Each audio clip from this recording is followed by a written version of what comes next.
Hey Goblins, Brandon here. Realized this as I was editing the episode. Forgot to mention this is a spoilerific review of Legend of Vox Machina episodes 4 through 6.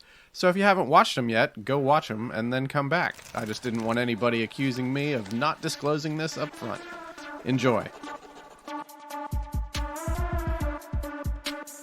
Hey everybody, welcome to the Goblins and Growlers podcast? Question mark? It's another one of mine and Gabe's extra episodes reviewing Critical Role's Vox Machina.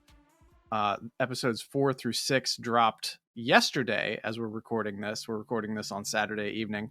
But they dropped episodes 4 through 6 on Friday, and then 7, 8, 9 are going to come out the following Friday, and 10, 11, 12 the following Friday.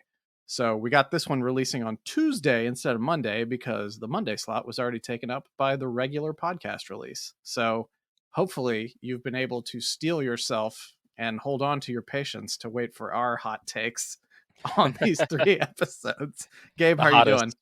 hottest. I'm doing pretty great. I had a lot of fun.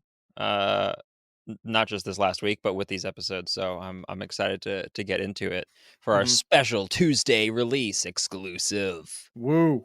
We're breaking new ground Ba, ba, ba. on the Goblins and Growlers podcast feed. So yeah, I just overall this batch of episodes, I was really digging it. I know I was coming off as kind of a little bit hesitant last week when we Mhm. talked because I will say again for those who either forgot or didn't listen, I have absolutely no experience with Critical Role. I've never listened to it. I've never watched it before. So I am seeing these episodes with the unblemished eyes of a newborn babe. Yeah. And also I will say what we discovered like literally during the last time we were talking about it, about the first two episodes being funded and produced differently than the rest of the show Hmm. makes so much more sense and fits like, Yeah. the episode 3 fits so much more in line with 4, 5, 6 than 1 and Yeah. 2 at all. This only watching this batch of episodes only made me believe even more what I said last week when I was like, if I were in charge, I would have released episodes 1 and 2 as a Yes. thing, maybe like a month in advance now, maybe, and been like, Yeah, hey, just tell your friends about this. Let's make sure everybody's watching this, and then episodes 3 through 12 will start coming out in like a month or a couple weeks or something like that, right. and it's going to be a whole through line of a story. Yeah.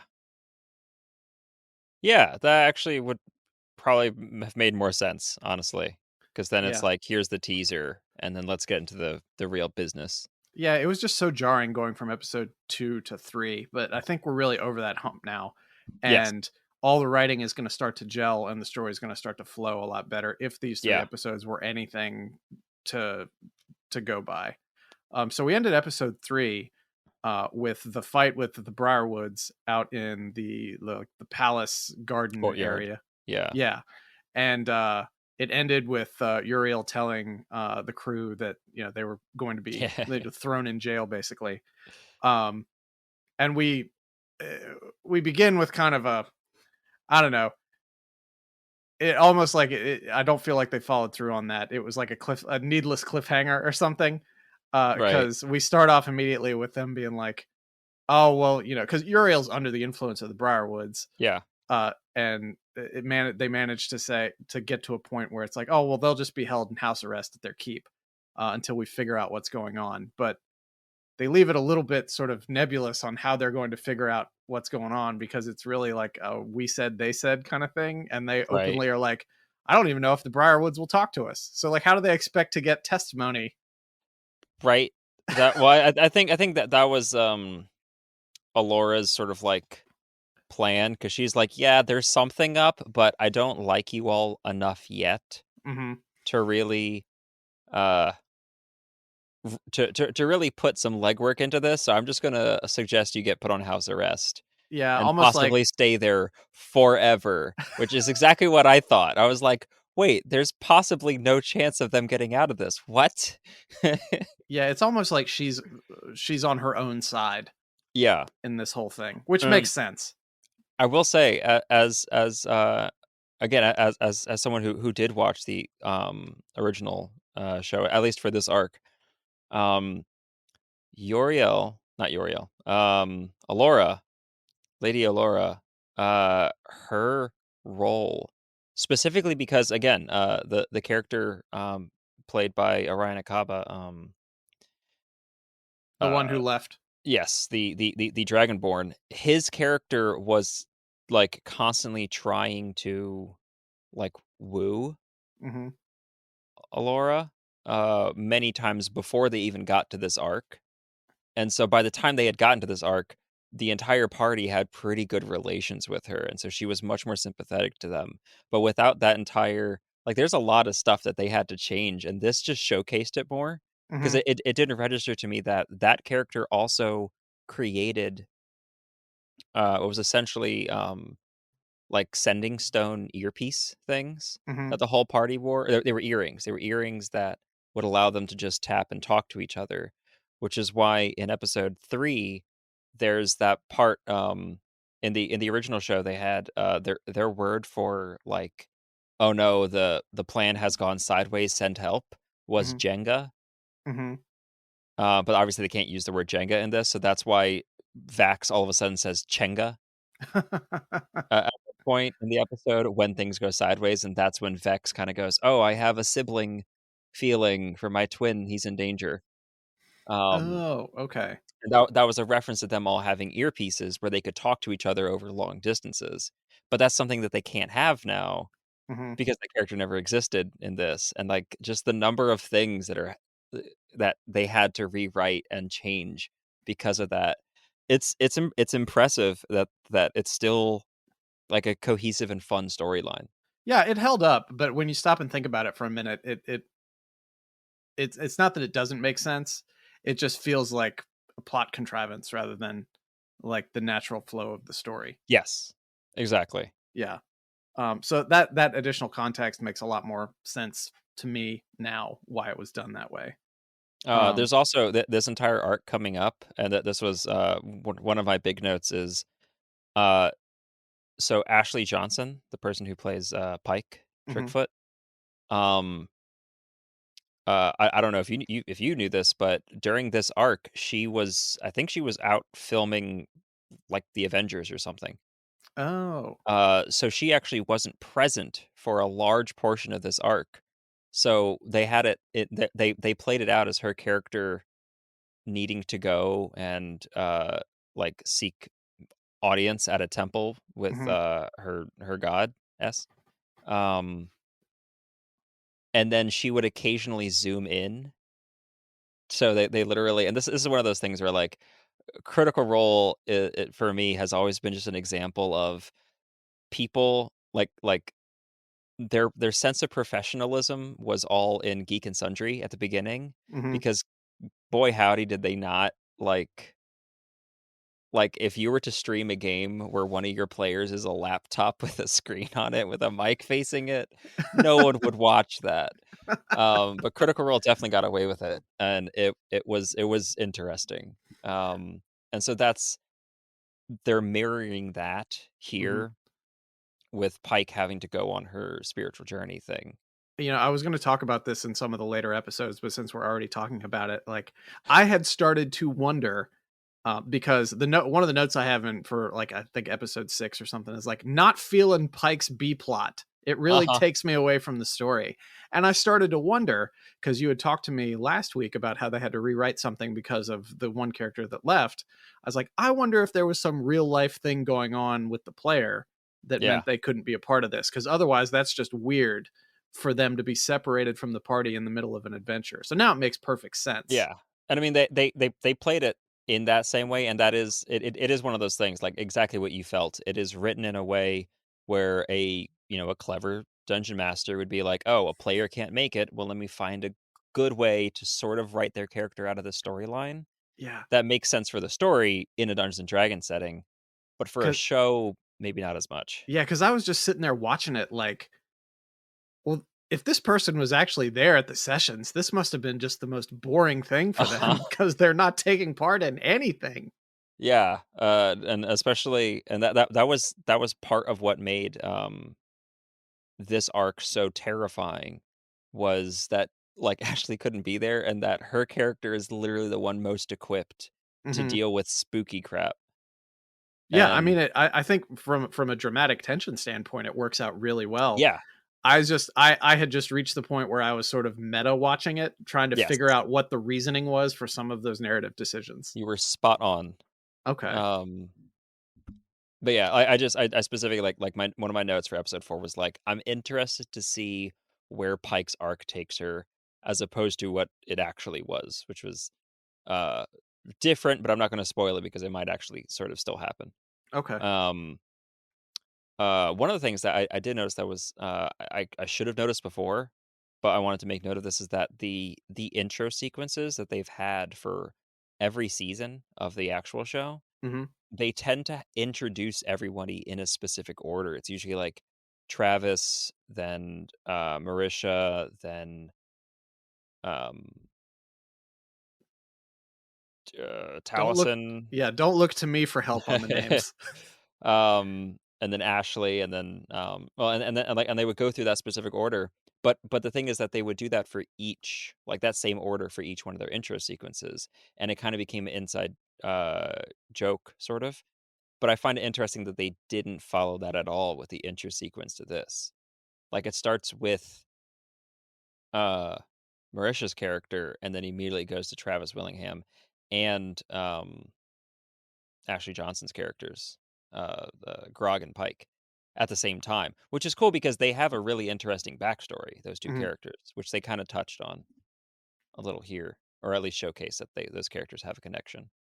But I think it's an interesting choice that they did not continue that, specifically because they intentionally continued it, like, 3 times Hmm. and then didn't do it this time. I wonder. So you say they changed it up like every season? Yeah, like every season, they'd have different characters, but Hmm. it would be the same order of Oh, how they of would player. introduce each play, like yeah, the intro cinematic would introduce the Okay. players in that same order, Okay. Mm, starting with Travis and then ending with Mercer okay. Willingham. Yeah, I Anyway, wonder why they didn't do it that way. yeah, I mean That's it.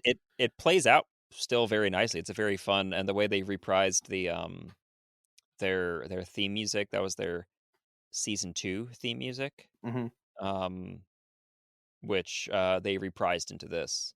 Um, but the first season really, excuse me, the first season didn't have solid theme music, I will say. So, Oh, like what was it? Just not well done, or not really so devoted to the story? Like it felt like it was something that was picked up secondarily rather than produced specifically. more so that like Yeah. the first season, it was only like 50 or 60 episodes in when they started to get a proper intro sequence going. Hmm.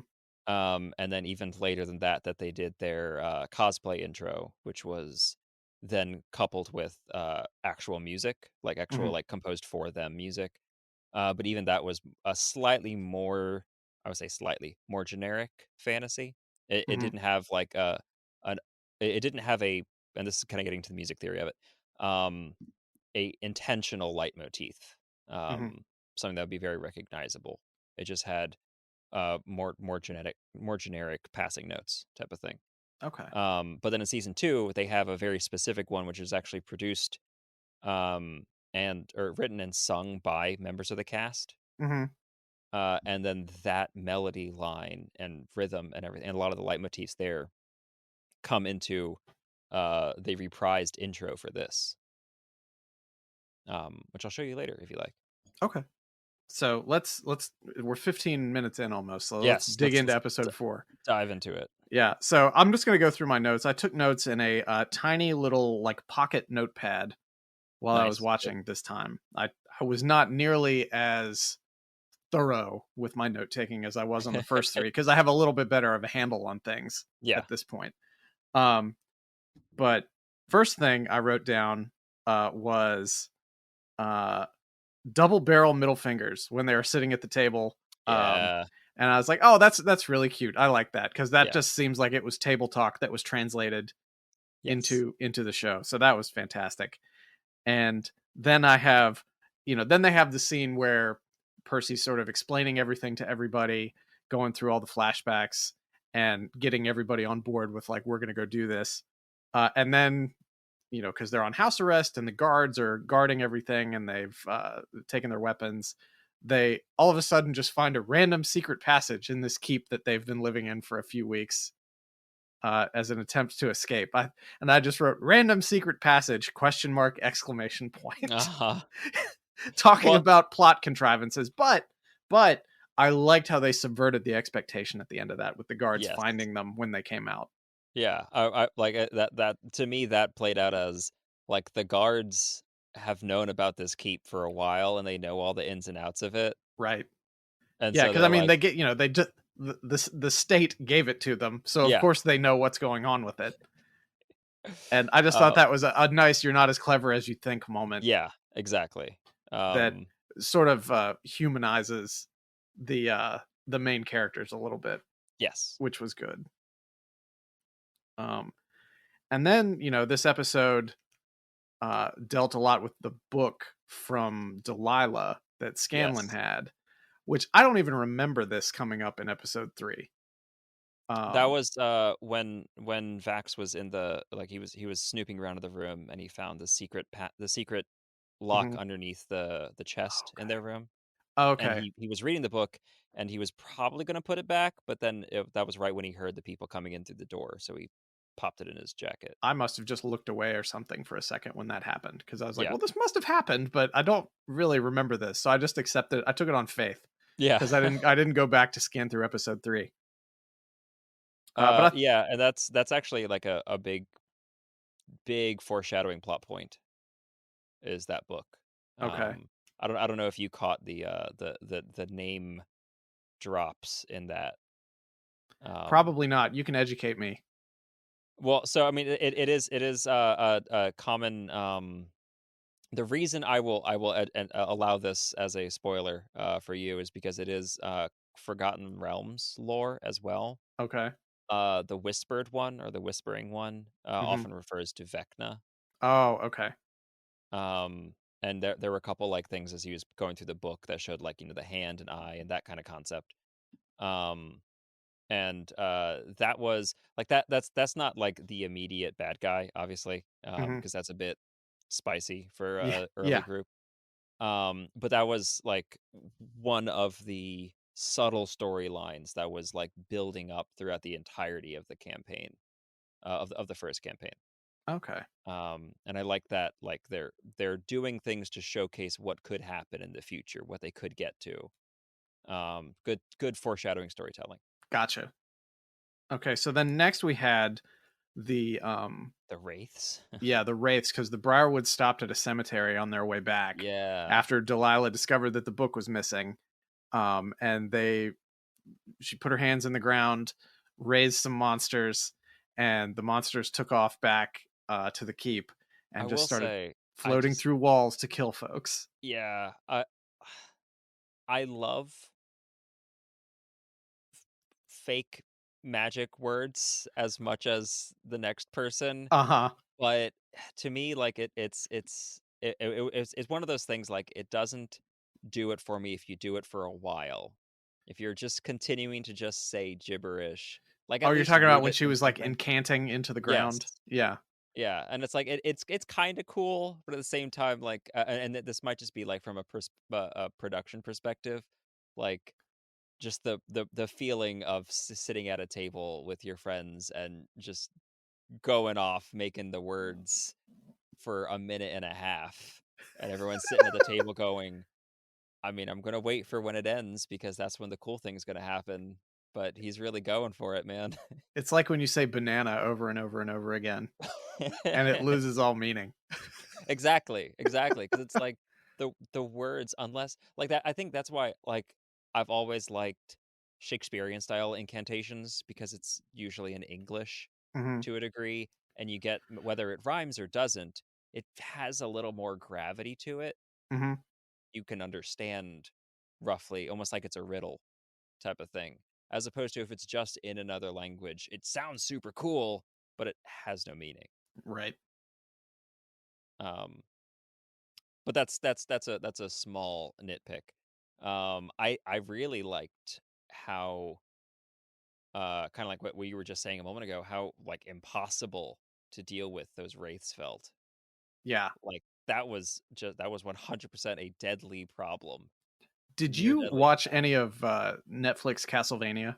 I did, yes. I got very, very much Castlevania vibes from Yeah. watching this. Yeah, actually, I kept thinking, like the animation style, and this was evident in the first couple episodes. Like they're not pulling any punches with the gore and No, I was viscera and surprised.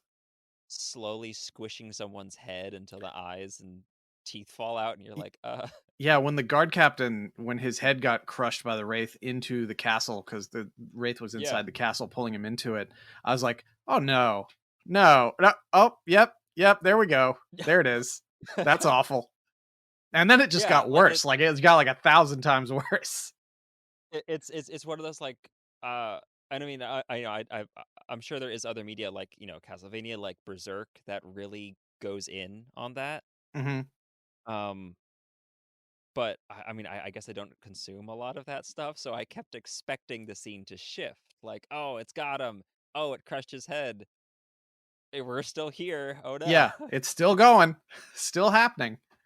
Um, and I guess I should really expect that because it's clearly an adult oriented piece of entertainment because they're Yes, dropping F bombs all over the place, a lot of them. Yeah. making sexual jokes. So I guess it only stands to reason that there's going to be violence in there as well.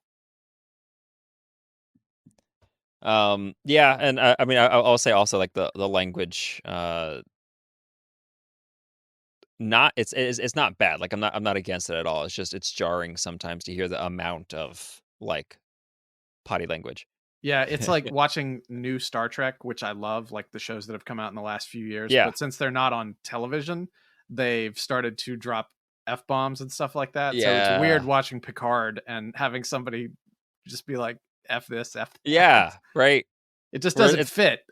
it's stuff where it's like if you were in that situation, yeah, I'd probably be throwing a lot of F-bombs in there, but I'm not used to seeing that in media.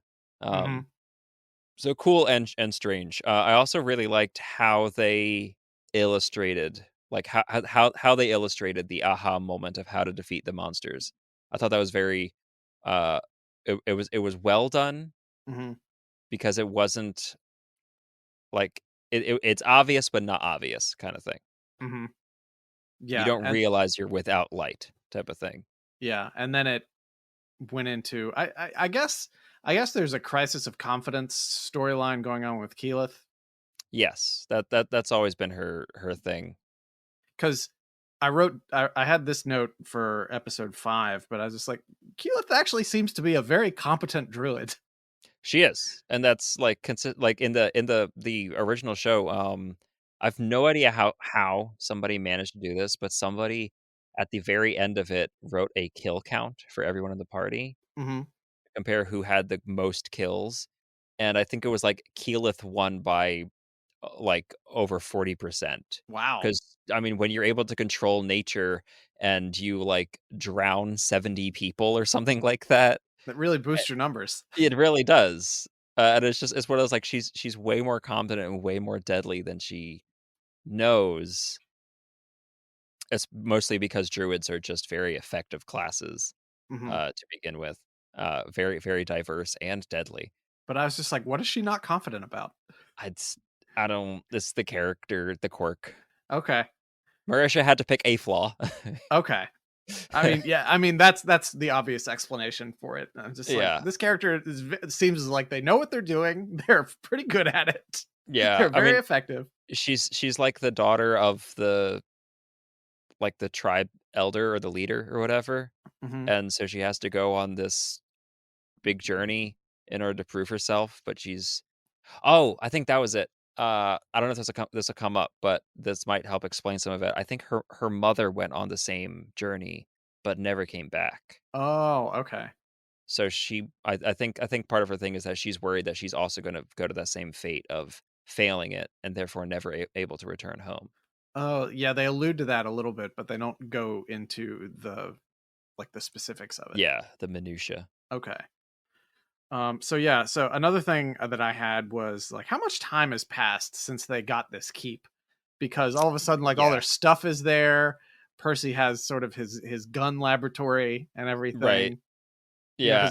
Has it been days? Has it been weeks? Has it been months? It's very vague because when they got it in the show and they called it Castle Grayskull, um, and then there were a couple times where they were like, "Are we allowed to call that now that we're on air?" And we're like, just keep going with it. We'll find out." Um, and yeah, and they had that keep for weeks, months in there, but I've no idea how long in this.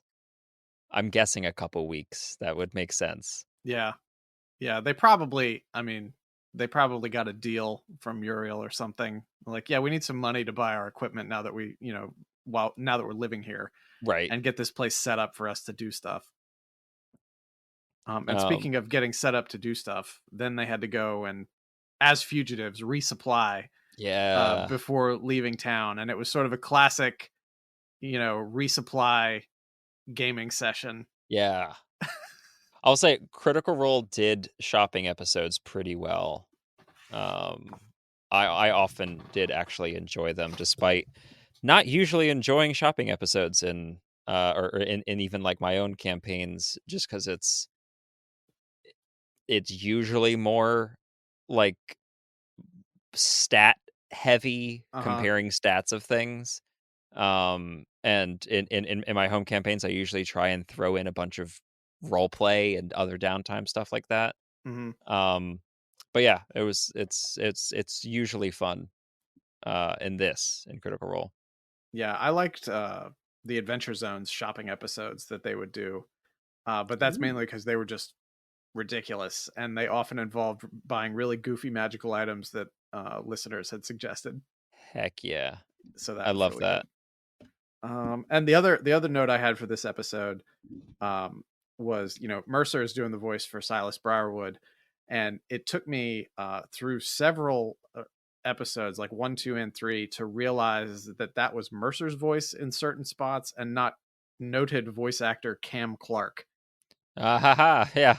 Because Cam Clark has done a lot of stuff. He was Prince Adam and He-Man in the 2002 He-Man animated Yeah. series. He was more famously Leonardo in the original Ninja Turtles cartoon. And he's just a working Yeah. voice actor who's been doing it for like 30 plus years. He's right up there with like Rob Paulson and Maurice LaMarche in sort of the pantheon of American and Canadian voice actor talent. Yeah. Um, Mercer sounds exactly like him. I was like, well, of course they got Cam Clark because Cam Clark is in everything that's been animated since Yeah. 1985. But I went on IMDb. I looked. I checked a couple times because I thought surely it was wrong, and then I checked the characters. I was like, oh, it's Mercer. Mercer just sounds exactly like Yeah. Cam Clark. And again, I don't really listen to Mercer's voice, so I don't understand its nuance. I'm sure if I had been a fan of Critical Role before, I would be able to pick it up pretty much Right. instantly. And I did find it amusing that someone else pointed out to me that there are several uh Mercer cameos, and at first I didn't understand that phrase because I'm like, what do you mean a cameo? Like he played all the NPCs. It can't Yeah. be a cameo. Oh, no, but no, apparently that several characters, like the guard that gets peed on in the beginning, Hmm. is Matthew Mercer. Like it's his face and body and Oh. hair and everything. Like it's him Oh. Okay. They animated. used him as a character model. Yeah. Which you know is funny in one way. It's a little self-masturbatory in another. Um, but I find it amusing Hmm. overall that they would add that. All right. So going into episode 5, Yeah. we I start. loved how Kayla's been like using her wild shape more, and Mhm. exactly what you were saying, like She pretty knows what pretty she's darn doing. competent. Yeah, Yeah. she knows what she's doing. We started with the chase. They were on the run, trying to get out of town. Is this when they stopped at Gilmore's? I believe so. Yeah. Yeah, and had that exchange where they picked up all the enchanted arrows and and like all the choices of all these daggers. He's like, "No, I'm going to buy this wooden stake." Right. Oh, that's also so. Liam O'Brien's catchphrase for Vaxel Dan was dagger, dagger, dagger, because he'd always be throwing daggers. So it's him going dagger, dagger, dagger, dagger, dagger. Ooh, a steak. I looked down at that scene too, so I didn't like I was writing when that was coming, so I thought he meant as like a food steak for a whole half second until I looked up and saw he was holding a bit of wood. Um, I loved Gilmore's unseen servant. That was It was fantastic. very cool. Pac-Man should have been chasing that thing. Yes, that's exactly what I thought. I was like, oh, it's a little blue ghost. It's inky.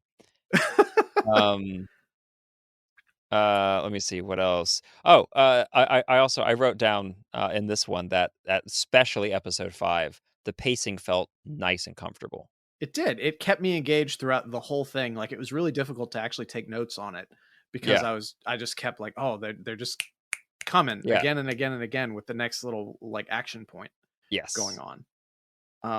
One last thing in Gilmore's. So Vax and Keyleth had an like an exchange. I was like, is there a Vax and Keyleth romance shipping angle that goes on? yes, Okay.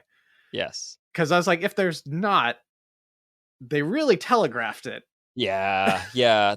I'll say the romances that they have in this, I mean, it's a show, so you don't have 100 and something episodes to Hmm. convey concepts in, especially because they nixed the like 40 episodes just in the first 2 episodes of the show. Hmm.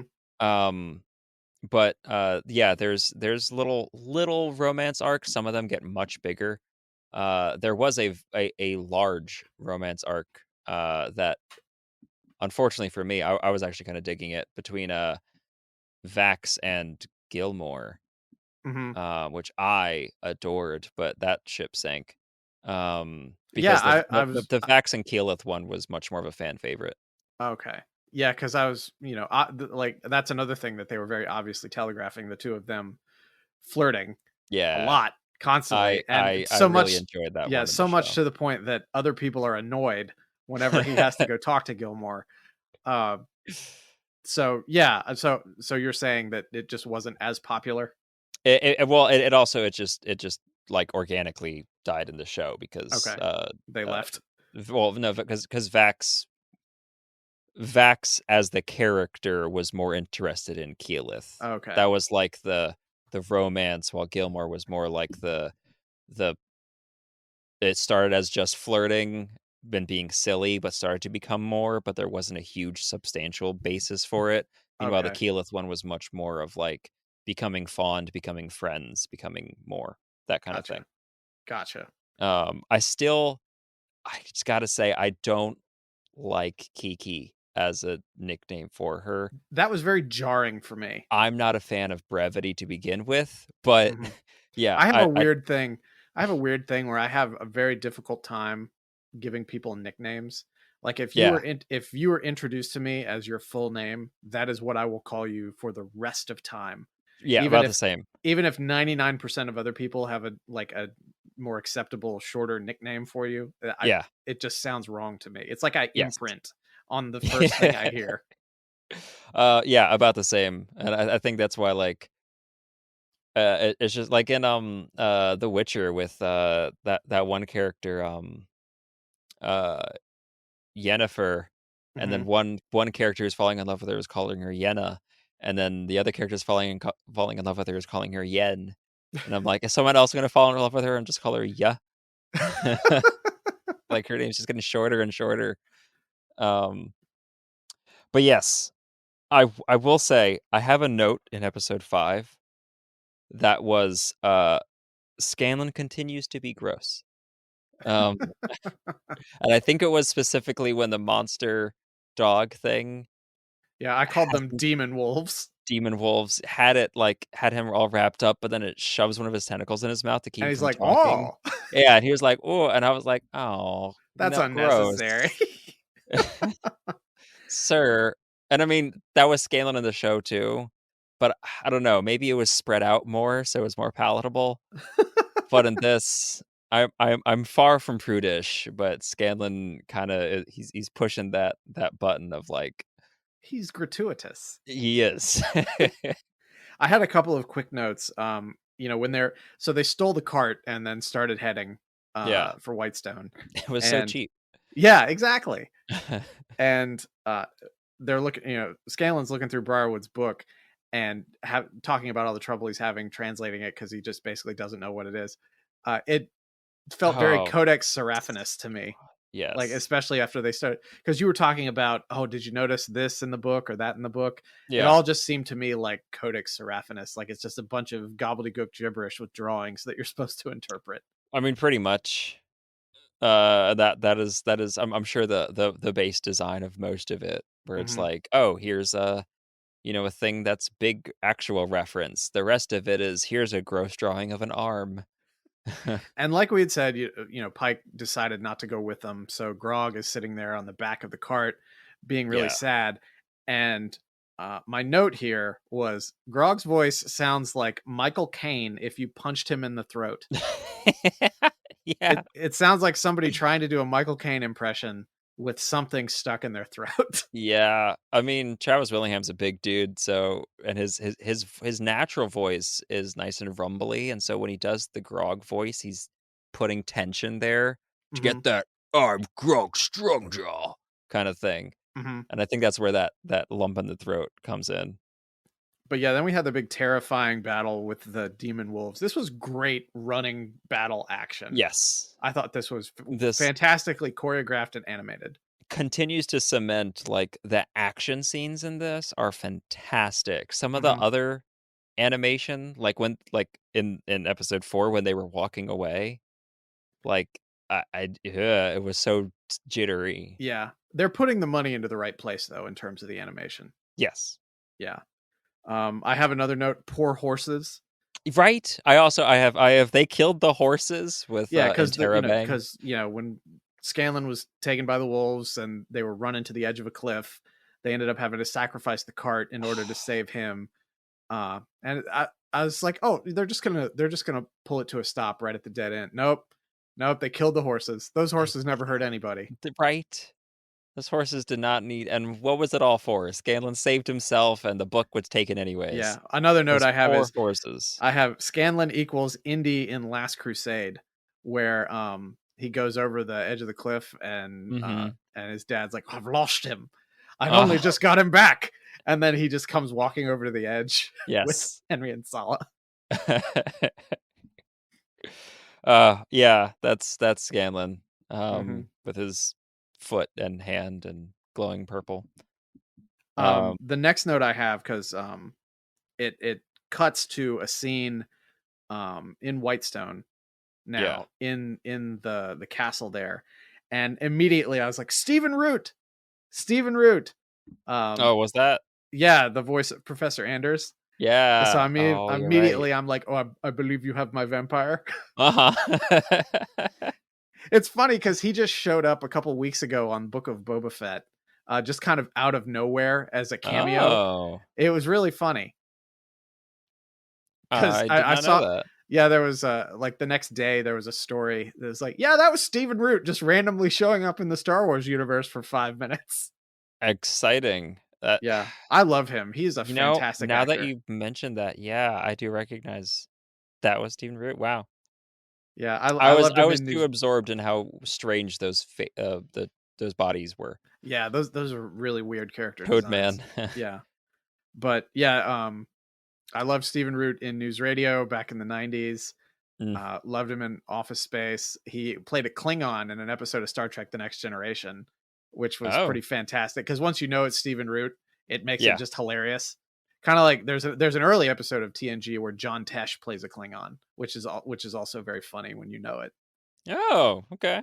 Yeah, I'll have to see that again. yeah. So then they bring in the peasants, um, Yeah. and tell them that they're going to be changing clothes. Like, are they going to feed on these peasants? Yeah, I remembered what Hmm. that fate was from the show, and so when I saw them show up and I was like, "Wait, is this?" And then when they gave the little girl the pendant, I was like, "Oh." Yeah, And I my note for that one was, uh, bleep this if you have to, shit gets dark. I didn't realize what she was putting on her until at the end of the episode when I was like, Yeah, "Oh, okay." Just yeah. because Pike not being in this episode makes it really difficult to connect those dots, Yeah. especially if you're like me and you're just coming into everything cold.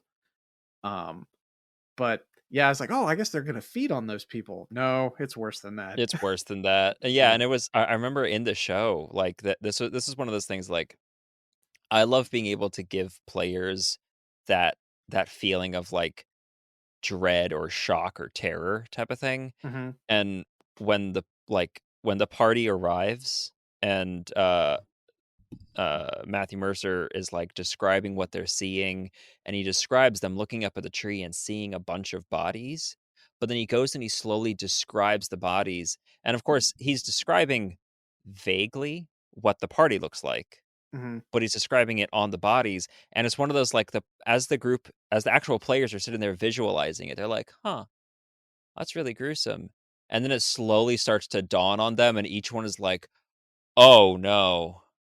And, like, it was a very fun, visceral moment to watch each one of them slowly realize. Well, yeah, and I think this is another case of what worked at the table and in the original show doesn't really translate to this, because jumping ahead to the end of the episode when they arrive at the Sun Tree Mhm. and see the peasants made to look like them hanging dead from its branches, it the camera goes in on them, it goes over them. It's very clear what's going on. Like, Yeah. you can see it, the viewer can see it, and then it fades to black and you hear, I think it was Keyless say, "It's us."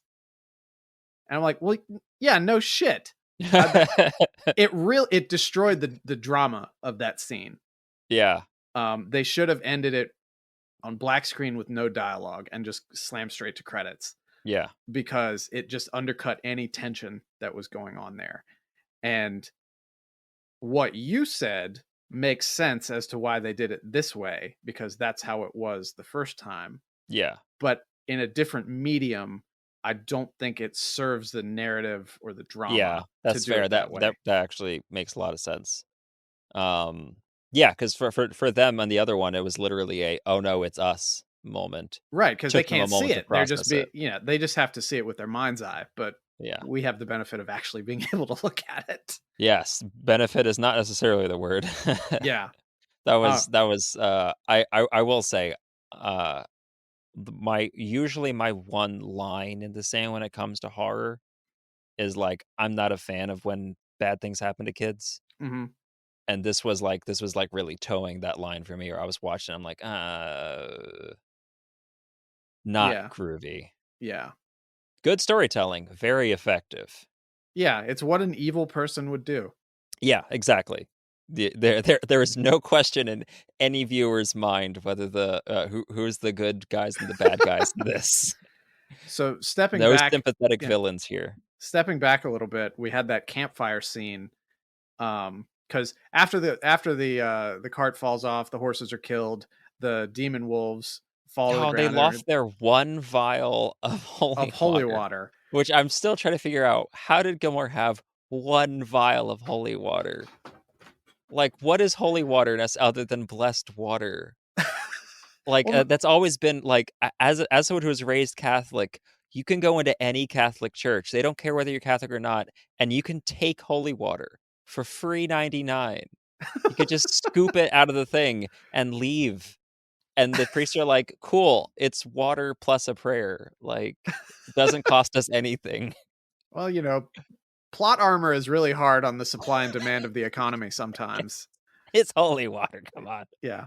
But so one of the demon wolves who had, taken the book from Scanlan when Scanlan was being Yeah. saved / rescuing himself, manages to pull half of its body off of the spike and then start walking on two legs to get back to Yeah. the castle. And I think it arrives did it arrive right after the peasants went away, or I was think that so, or right something before. so, I think it's right before. sometime around then? Yes. So then we had the campfire scene where everybody is just sitting telling tales, trying to make themselves feel better. They do the Yeah. strangest kills montage, which I Yes. thought was great because apparently fighting a tiger man is a thing. Yeah. Oh, That yeah, was really cool. that was the Rakshasa. Okay. That's why he was like, "I'll be back," and he was like, "Yeah, sure, whatever, buddy," because Okay. Rakshasa are devils, so they come back. If you kill it, that just goes back to hell and then comes back later.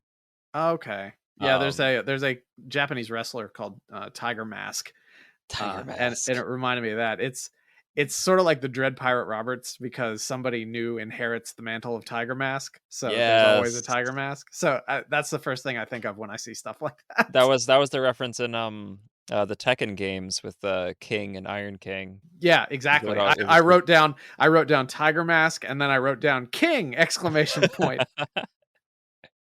And we also uh had a bit with Pike at the church. Pike goes to the church right. and is talking about, oh, I must have gotten cursed by Lady Briarwood. No, you didn't. No, you didn't. This is all you.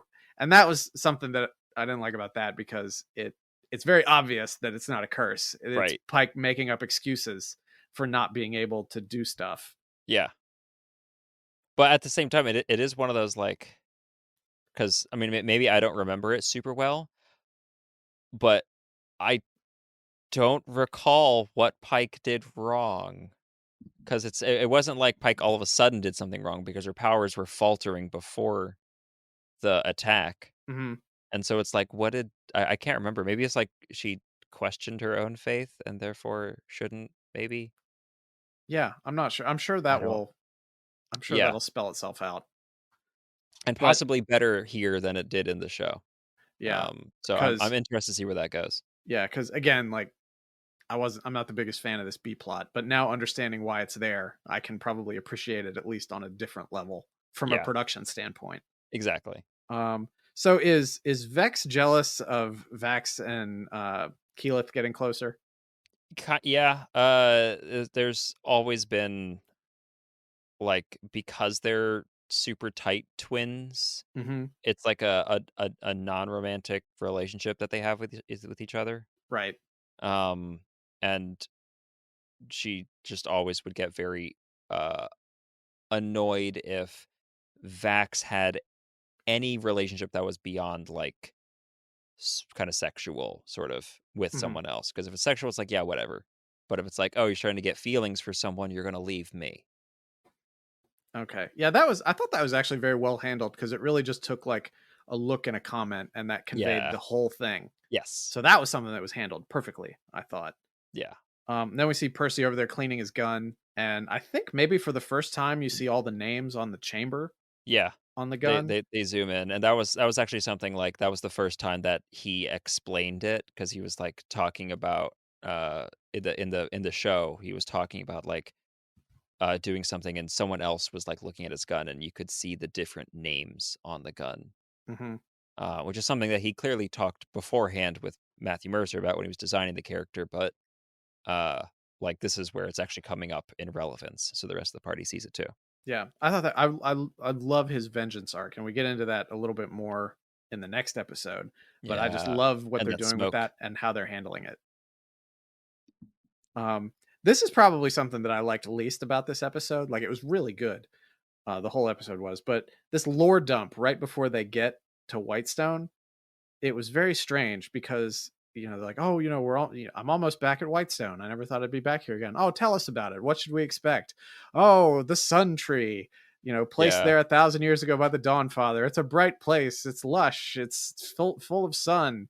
Crops grow bountifully, et cetera, et cetera. yeah, And then like 2 seconds later, they crest the hill and they see how it's just a desolate wasteland with a yeah, basically dead tree, and that was just that was manufactured to set up shock. yes, They should have been laying the groundwork for that since episode 3 yeah, when they first encountered the Briarwoods. He should have been talking about what Whitestone was like, talk about it more in episode 4, why they need to go yeah, back there. He could have even been talking about it at the campsite a little bit too, because then you as the viewer have this really nice idea built up of what to expect, and then it shocks you. yeah, But and I you can't just say, "Oh, well, yeah, my car is red. Wait till you see it," and then turn right around and see a blue car.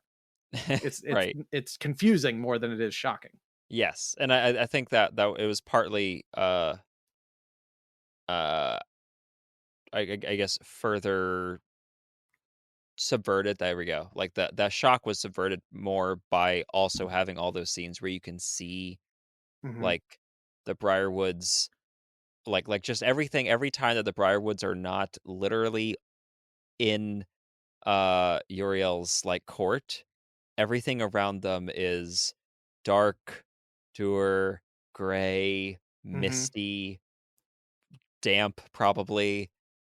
And so like you expect that. And so like when I was listening to that whole, oh, it's beautiful and it's white and lush and everything's, sunny, and I'm like, none of you are expecting that, right? Because you know that there's a vampire in control of this place, Hmm. and the vampire would have no interest in keeping an area sunny and happy. Like the Yeah, whole I just party should have been like, well, I bet it's not going to look like that now. yeah, I just think this is another instance of It's really gone it, to the bats. it works well in one medium, but maybe not so well in an episodic television Yes. series.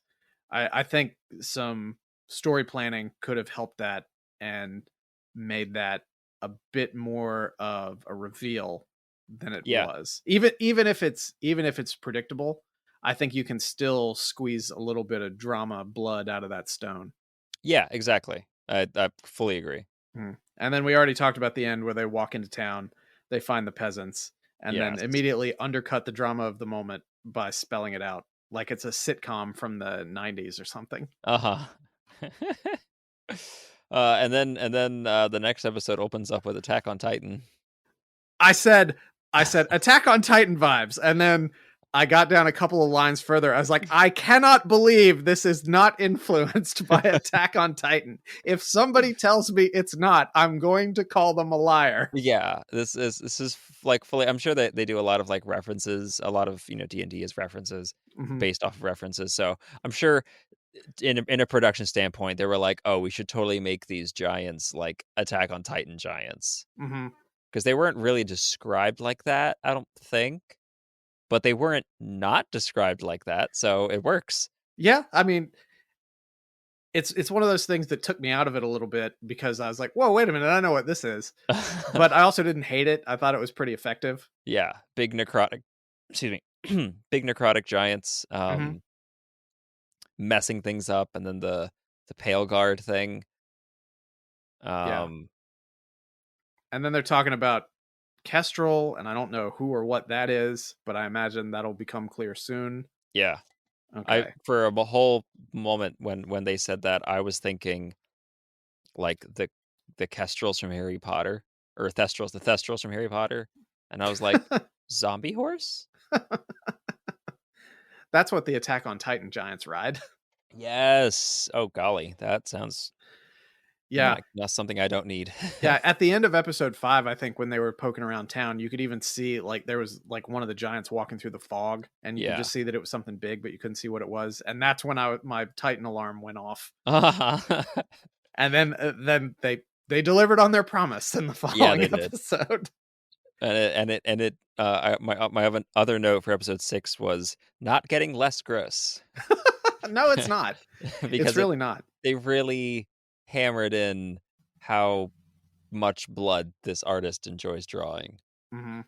Um, which I don't know. Maybe I for a brief moment assumed that they had gotten it out of their system with episode 4 with all the necrotic blood coming out of them. Hmm. But no, episode 6 came back with more blood, more guts, more eyeballs popping out. There'll probably be more. I'm certain. But yeah, so this was a resistance headquarters Yes. for folks who are resisting the Briarwoods, and I guess their spy was compromised, or they had just found the Briarwoods had just found the hideout and sent their folks and their giants there to kill everybody. But one guy was there who is voiced by Meriadoc Brandybuck, Yes. and he was taken away, Yeah. and we find out who he is later. Yes, Uh, which I thought, like, I find that really fun how, and I think it also worked well when Percy was talking about Whitestone, mhm, how like you can see that there's a part of Percy that is like, oh, it's home, it's my life, I'm happy, I'm excited, and then, oh, the Briarwoods, I'm ready to murder literally anyone who gets in my way, mhm. dark. And like that flip, you can see that he's becoming unhinged because he's going back and forth so quickly. Mm-hmm. And he, as they were coming into town, he was talking about needing to find a holy woman, Keeper Yenner, Yeah. to because she was the one who would know basically what's up and what needs Yeah. to be done. And finally they find her just preaching a sermon in the town, and I'm like, but there are giants walking around eating people. But then she very quickly is like, oh well, they tolerate me. Yeah. They which is one of those, like, I always wondered why the Briarwoods kept the town alive, and I'm sure there's actually probably a really good reason, but I couldn't, even when I was watching the show, I was like, "Why didn't you just kill the whole town? You don't need any of them unless you need living people for, like, sacrifices." That's what I thought. Which, I mean, they might, but it's still like, there's a surprising number of people you have still alive here. I wondered if they let her keep preaching and let people keep listening to her preaching, because clearly they know everything that's going on, so they know what she's doing and what she's saying. Yeah. One of those things where, in the history of Christianity, it was a persecuted religion, and one of the things about it is like, yeah, you're going to suffer now, but there's hope for either the Yeah. future or the afterlife. And I wonder if, like, sort of like Neo in the Matrix, it's just this one little sliver of hope that allows this system of abuse and slavery to Yeah. perpetuate. Yeah. Almost like a relief valve on it. Yes. And that probably is actually that, from the perspective of a villain, that is a great idea. Mm-hmm. But yeah, she's advising Percy because she recognizes him, and then she advises him basically on temperance. Like, yes, please don't just go blow everything up without stopping and taking a minute. And he's like, "But I want very well." Yeah. She's like, you can do that, but first, here's a side quest. Here's a side quest to hopefully distract you long enough to not get yourself killed. Mm-hmm. And she takes them to another resistance hideout that's down beneath a tavern. And then we get into this trope that I hate, which is the alcohol loving character who, like, almost like a Scooby snack, whenever there's a hint of alcohol somewhere, they immediately lose all sense of the moment or rationality Yeah. and pursue it to perhaps a bad end. And it's Yes. like, this is an overused trope that I don't care for, but it's Yeah. probably from the character from the original game, Yes. because And people I play believe D&D this is characters with tropes. Yes, and this was also, I believe, Travis Willingham's first character, Okay. and he literally made the character's name Grog, Mm-hmm. named him after an alcoholic beverage. So Yeah. he's like, this guy likes to drink. Yeah. It's just one of my least favorite, like, character tropes, I guess, Yeah. because Well, I mean, it's less than one dimensional. yes, it is. But it's like, it's, as professional dungeon masters that play a lot of games, like with a lot of different people, Mm-hmm. yeah, you're gonna see that trope show up a lot, I know. especially. And this was kind of my, like, upside downside to Critical Role existing in the first place, is Uh-huh. all of those tropes became, like, redoubled because they were already tropes, but then since these famous people exemplified these tropes, now everyone who wanted to play D&D because of the show wanted to play those tropes. And so you had like 9 million new Scanlans and Vaxes and We don't need more horty bards, edgy rogues, or drunk barbarians. like, they're fun sometimes. Yes, but let's not let that be the norm. Then they get into this planning session, and it's just sort of a classic heist planning session.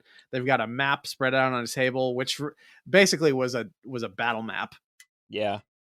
And they all start going through various plans, and it's all this really cute chibi animation.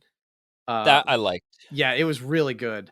I thought it reminded me of like anime from the 90s or something like that I Yes. would watch. It was Yes. great. And then they have a real Zoidberg moment when Vax is like, those were bad ideas and you should feel bad. Now which is Zoidberg is the popular one. right. I was gonna say that's also like that is for sure a like a real conversation I've heard at D&D tables where everyone's like, "What if we do this? What if—" And then eventually someone's like, "Guys, these are all bad ideas, and you all know it, and I would like to finish the session tonight, please." And then they're like, "Oh, well, the only way this is going to work is if we know where Archie is being held because he was the one who was kidnapped, and he's the leader Yeah. of the resistance, and he's a childhood friend of Percy's." And then Percy all of a sudden is like, "Yeah, I got something that'll help," and then he like climbs up and uses some sort of weird X-ray sight on his gun to be able to find him. Well, I think it was implying that he was looking through various windows. Okay, that did not come across to me at all. Yeah, well, because apparently somehow a window faces the middle cell in a series of cells. I don't Okay, I don't know, because when okay, they that were doing makes the scene later, it was at night, so there's no evidence of where the windows were. yeah, that makes sense what you just said. But I'm just like, okay, well, he's like a cool artificer or something. So I guess he Right. built some kind of X-ray site because it was just very quick. Like all of a sudden, it cuts from the planning session to him looking through some sort of scope and seeing him, and then it cuts back to him, and Percy's on top of a building, Yes. and you can't really see what he was looking at. He just like takes his gun and he goes back downstairs. Yeah, you just see a bunch of windows, which is why I inferred that he was looking through a window. Yeah, it was that makes perfect sense, like I said, but it did not Yeah, translate to me as I was watching it. I will say to me, like, in a town maybe because it was daytime and, you know, zombie giants don't hang out in daytime or something, Mhm. but I felt like that was very risky for the one person in the town who was literally the most wanted individual to just climb up to the tippy top of a roof Yeah. that can be seen from everywhere and just chill there for like 5 minutes or more while looking Mhm. for someone. And I'm Um, like, a giant didn't just like jump up and slam dunk you out of the air. How did that not happen? Good stealth checks, I guess. I don't yeah. know. So then they start executing the plan, and it's a classic split the party situation, and they Yes. lampshade that. They're like, "Isn't that a bad idea? Why don't you shut up?" Yeah. And they have a team going in the front door and a team going in the back door. And I'm guessing that that very high DC lock that they were unable to pick on the It back was a door is very something low that DC lock and just that they all something failed repeatedly. Yes, that was one I remember fondly because everything that you saw there really did happen. Like, they were trying to do it this way, and they were like, "Well, what if we, like, jimmy it with, like, a knife?" And they were like, "Well, alright, I'll assist you." And they help, and they roll a 1, and so the knife flips out of their hand and cuts Scanlan's hand open, and then Percy's like, "Guys, you're doing that. I'm gonna get a window," and he goes over to the window, and he scales along the window, and then he fails his second roll and slips and falls, like, the 10 feet down to the ground, and they're like, "Why can we not get through this door? It's driving me insane." So the guard coming out dumping the pee bucket was just Mercer just being like, "We got to move this along." Well, actually, I think in the actual thing, they, Scanlan wound up teleporting inside because he had that spell, Hmm. and then trying to open it from the inside, where he received further damage because they were trying to work a sword through the door, and the sword went through and stabbed him. And then it got worse and worse until eventually I think they blew up the door or something. I can't remember. A new Um, game for me while I'm watching these is find the things that were things that actually happened at the table that they're incorporating into this and reverse yes, engineer what the circumstance was. And I yes. was watching that. I was like, oh, this is too contrived. This has to be a Uh-huh. series of failed rolls. Uh, and then, especially when they call it back later, they're like, that door was cursed. That door was cursed. I'm just saying. You see how easy it was for me to pick this? I mean, that's like Solinar with, trying to do his hype checks, where he's Yeah, like, "Guys, I roll so high for other things. I don't know why I'm please so bad at this." give me this one, please.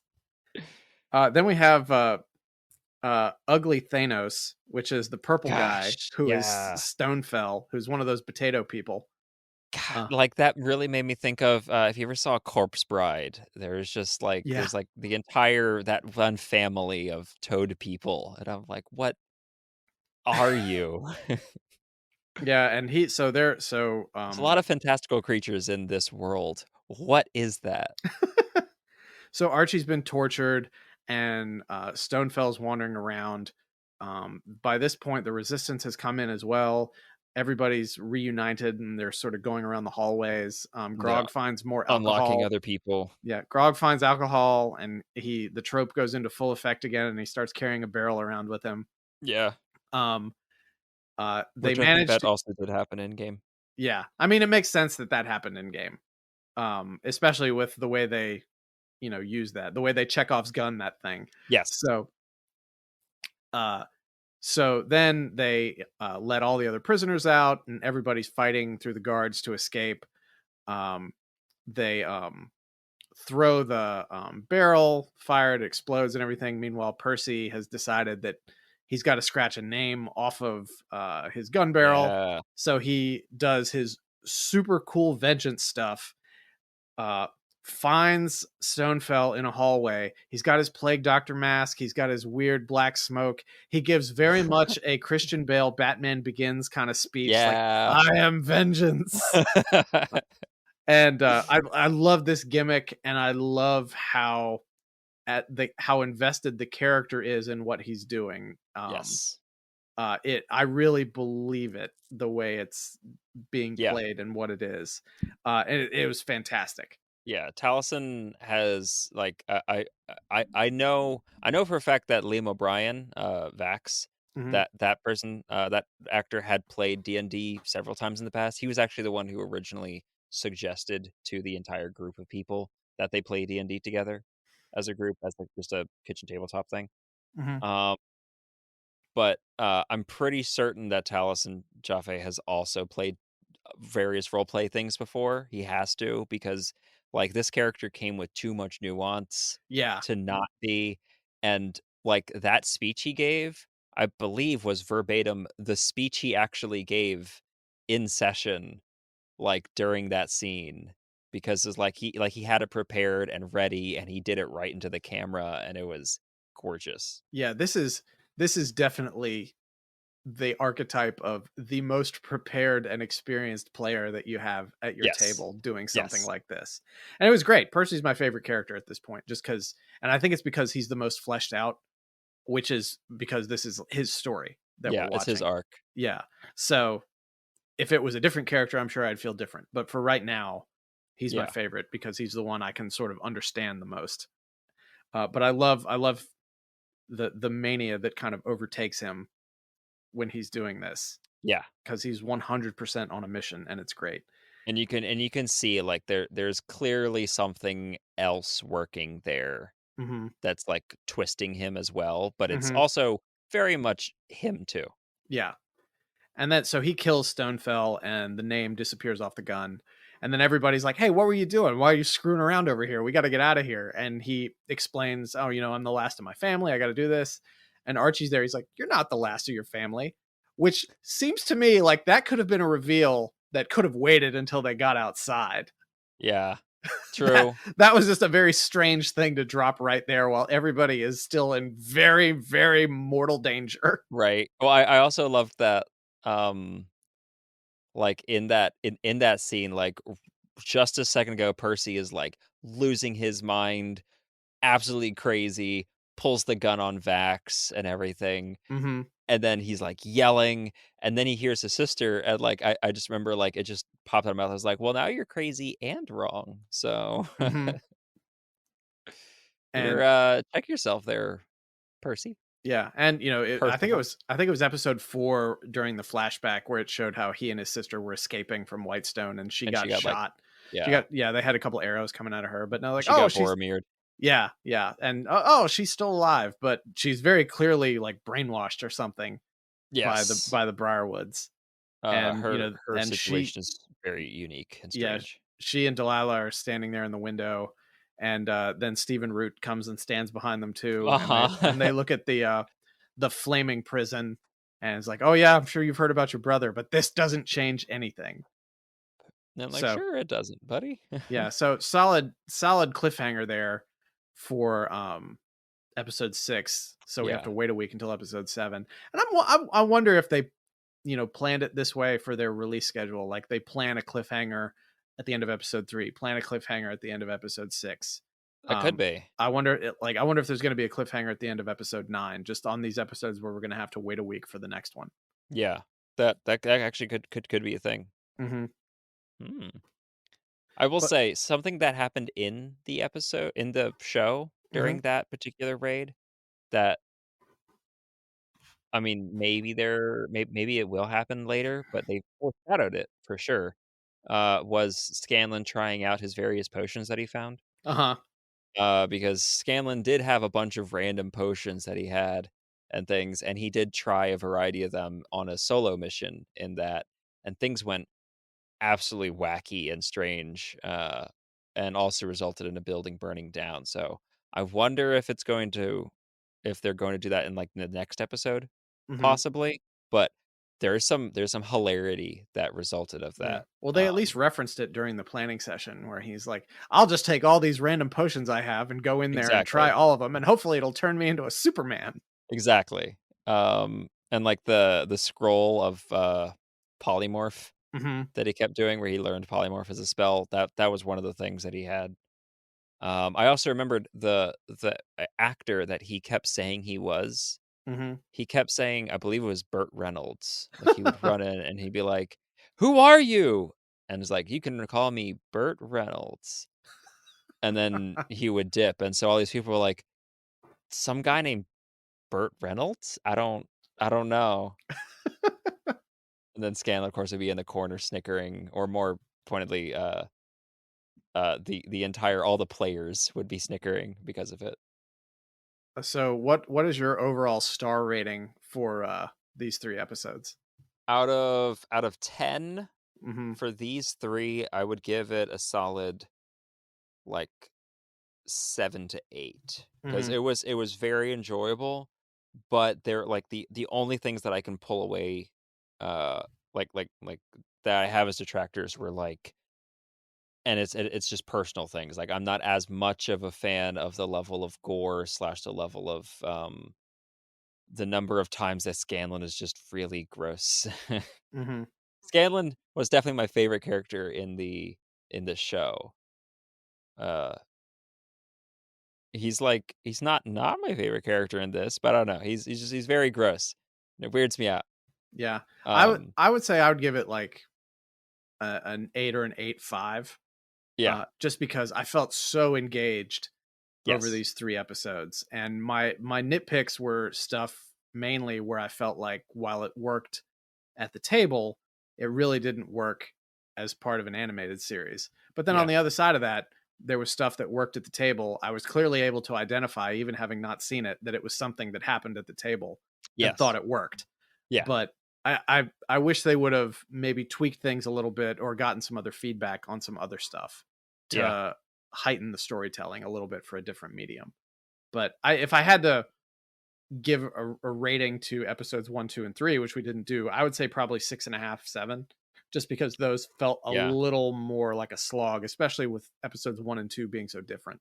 Yes. I mean, I like, if I gave it the benefit of counting episodes 1 and 2 differently than 3, then I would probably also give it like a 7. Otherwise, I would say episodes 1, 2, and 3 are like a solid 5 for me, because it was rough and not great storytelling because it was very hasty. Yeah. So if I guess I'll say episodes 1 and 2 were like maybe a 5. 3 was probably a 7. Yes. Yeah. So that's fair. So Gabe, you want to do this again next week? Yeah, I'm excited. All right. Well, we're halfway through, so I am actually looking forward to watching the next couple episodes, like just for my own enjoyment as well. Awesome. All right, Gabe, where can people find you? You can find me on Instagram at Amethyst Audiomancer. And you can find me, as always, on Twitter at Way of Brandalore. Oh, and by the way, we should have said this, but this is a spoiler review of these episodes, so don't listen to it until you've actually watched them. If you've gotten to this point, just go back in time and don't listen to it. I'll put something in the show notes. Anyway, thanks for joining me again, Gabe, and we'll catch everybody next week. Have a good one.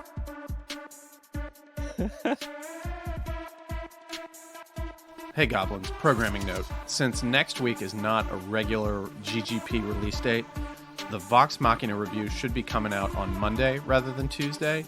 Gabe and I have been getting into a pretty good rhythm of watching the episodes Friday and Saturday, recording Saturday night, and then putting it together really quick for a release.